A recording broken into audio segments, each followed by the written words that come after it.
Pagtingin nyo, hanapin nyo na kung ano ba kung halos magkadikit ba to. Kasi pag hindi, pangit kasi tingnan kapag hanggang dito lang. Ayan, hanggang dito lang, ganyan, wala. Pangit tingnan mga tol, kaya kailangan yung ganito. Saktuhan siya. Hello sa inyo mga tol, ang gagawin natin ngayon, magkakabit tayo ng visor sa ating BIOS mga tol. Binili natin to sa Shopee sa halagang sa halagang 600 plus. Bali meron siyang pandikit ito, nakikita niya.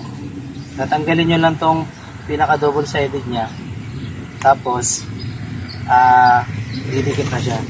Plug and play lang to. Tapos alamin nyo lang na kung anong model yung sasakyan nyo mga tol, tapos i-type nyo lang sa Shopee, lalabas na yun.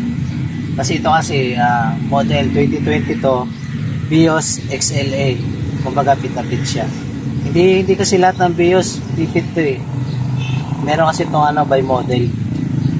So bali mga tol, kakabit na, isusukat muna natin siya makikita nyo yung kanto na yan, kanto rito. Bali unahin natin siya sa kanto. Kanto by kanto. Ayan, pag ganyan didikit nyo lang siya, ganyan, dikit lang. Tapos ito, sundan nyo lang yung pinakakanto nya, pinaka-guide. Bali okay na. So didikit na natin. Tanggalin natin to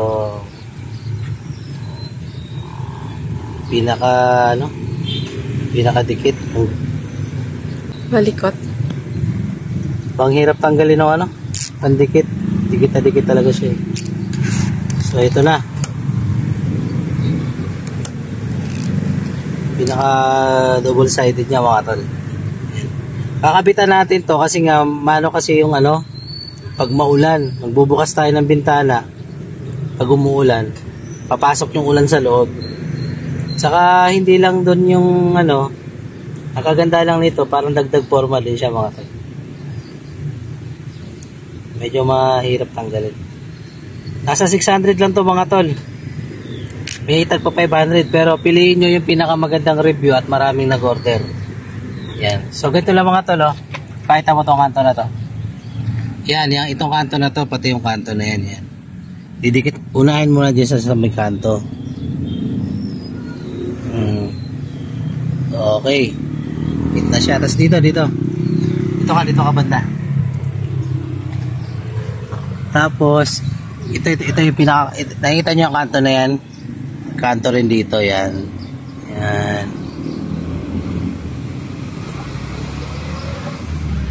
Gano'n lang siya magdikit. Tapos yun na, dikit na.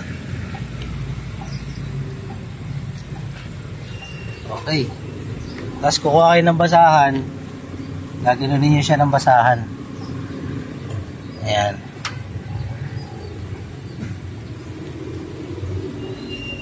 Napakadali lang, okay na. Bali ito mga tol, sobrang dikit po na ito. Mahirap po ito baklasin. Pag binaklas nyo, masisira yung dikit. Ayan. Bali susunod naman natin itong mahaba. Gaya ng una, meron siyang dikit.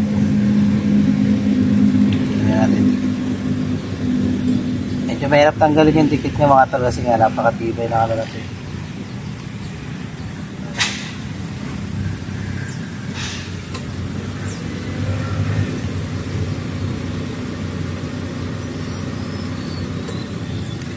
Visor. Kasi pag bumili tayo sa mismong shop ng ganito, napakamahal po. May nakausap kasi ako, nagpalagay daw siya kasama kabit. Nasa 1,500. Ito 600 lang. O di tayo na lang magkakabit, napakadali lang naman magkabit. Didikit mo lang naman mas nakamura, mas nakales kayo na sabihin natin mga 1,400. Diba? I-type nyo lang mga tol, visor. Rain visor mga tol. Tapos type nyo na lang kung anong model yung sasakyan nyo. Lalabas na yun dun. So ito na. Kapitan natin. Teka dito Yan. Gaya ng una, hanapin nyo lang yung pinakakanto. Ayan. Pinakakanto. Kasi hindi kasi pwede sobra to eh. Hindi pwedeng sobra.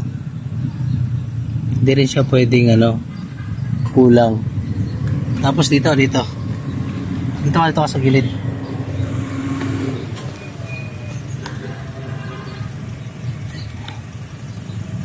Wait lang ah. Unahin natin dito mga tol.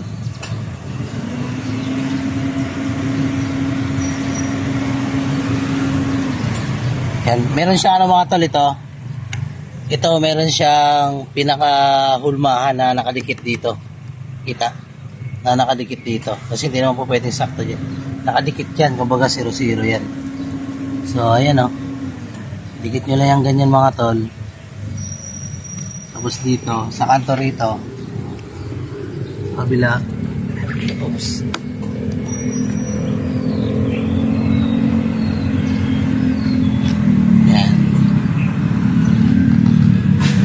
Yun, fit na fit. Tapos siguraduhin nyo mga tol, ito pantayan. Kita mo.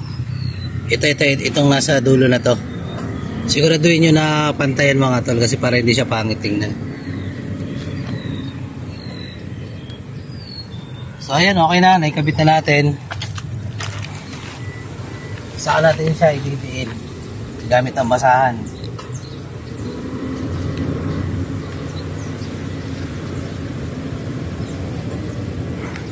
Diba, okay na oh. Pero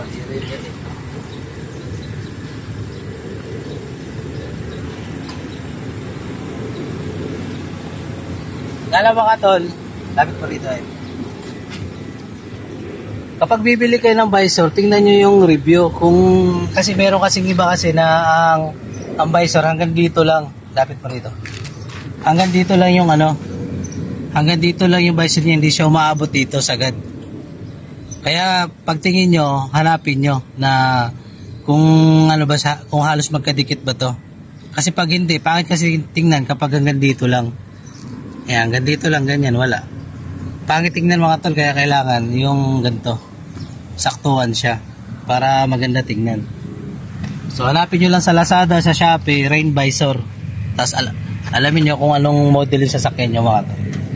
So ganun lang mga tol, sana nagkaroon kayo ng konting idea dito sa upgrade ng ating sasakyan. So subscribe pa kayo mga tol, marami pa akong mga i-upgrade dito at i-update ko kayo kung ano nga ba ang tamang pag-maintenance at yung mga i-upgrade natin na para hindi kayo magkamali. So ganun lang mga tol, para hindi kayo magkamali kasi pag nagkamali ako, hindi ko isasabihin sa inyo kasi hahanap ako ng maganda pang upgrade na bukod sa maganda yung quality, makakamura ka pa. So, ganoon lang mga tol. Thanks for watching. Bye-bye.